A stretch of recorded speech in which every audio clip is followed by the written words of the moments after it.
News. After President Wilson's plea to Congress, both houses agreed to enter the U.S. into the Great War. Our news team has discovered the 4 main reasons for Congress's decision. There were unauthorized German submarines along the U.S. East Coast.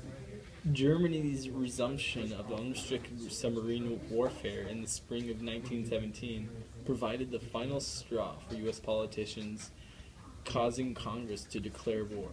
The first and foremost reason would be the sinking of the Lusitania, the British cruise transport ship bound from Britain to New York. The German U-boat ring sought to sink all supply ships headed for Britain in order to starve the island.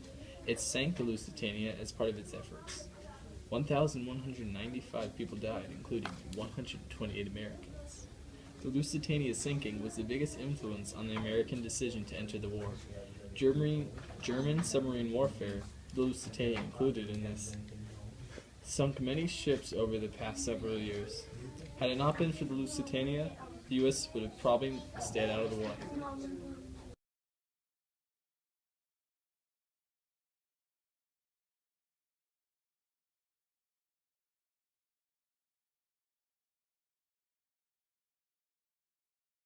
Economics actually played a large role in this war. It was speculated that bankers were involved. The U.S. had huge economic investments with the British and French. If the British and French were to lose, then they would not be able to pay the U.S. debt back, which amounted to about $2 billion, while the Germany only borrowed a mere $27 million. This also contributed to America's bias with the neutrality policy. If allies could not pay back all the loans made to them by the American bankers, the U.S.'s economy could collapse. France and England were financing their war with U.S. loans. In addition, they were buying massive amounts of arms from the U.S. on credit. The U.S. wanted to make sure that we got paid back.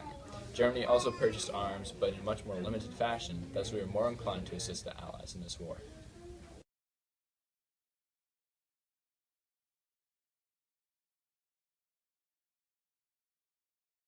Points influenced our entrance into the war. The Zimmermann telegram, sometimes called the Zimmermann note or the Zimmermann telegraph, finally pushed us into war. The Zimmermann telegram was sent from the German Foreign Secretary to the German ambassador to Mexico. It stated the following: on the 1st of February 1917, submarine warfare will be reinstated unrestrictedly. The U.S. has to stay neutral.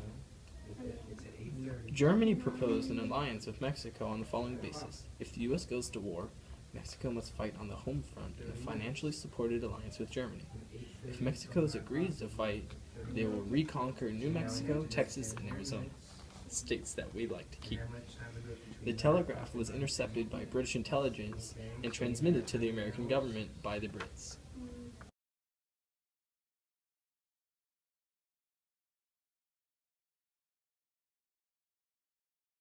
Wilson wanted to make the world safe for democracy, and thus originally adopted a policy of neutrality. It was partly for idealistic reasons. Propaganda was not seen as evil until after the Great War. The occupation of Belgium and the sinking of Lusitania changed a lot of people's minds in the U.S. about Germany. Some may say it even ended any hope of U.S. neutrality. There is more to it than just the submarine warfare and the sinking of Lusitania, although those were the formal and legalistic reasons for declaring war. Over time, a moral sense had developed that Britain and France were fighting the good fight for freedom against the genuine evil. If that sense had not existed, it is speculated that the U.S. would have let the Lusitania pass. As it was nearly 2 years after she sunk that we finally declared war.